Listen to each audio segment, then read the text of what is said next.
చిరునవ్వులు చిందిస్తూ గుడిలోన కొలువున్న చక్కనైన మా తల్లి మా కోట సత్తెమ్మ.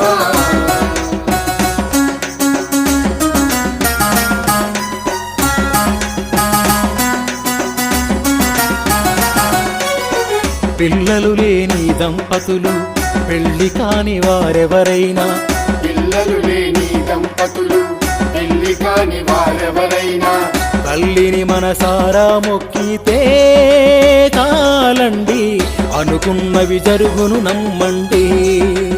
ఆ తల్లి దీవెనలే అందుకురారండి.